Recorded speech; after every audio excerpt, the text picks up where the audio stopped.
ധനുത്തിരുവാതിര നാളിൽ കതിരവൻ കതിർവിതറും മുൻപേ നട തുറന്നു.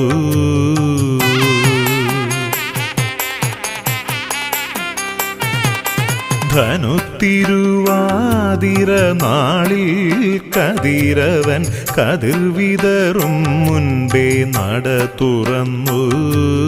പഞ്ചാക്ഷരമന്ത്രത്തിൽ തീർത്ത പെരിയാറിൽ ഓളങ്ങൾ തഴുകി ഉണർത്തിടുമ്പോൾ തിരുവൈരാണി കുളം വാഴും തേവരെ ഉമാമഹേശ്വര പ്രണാമം.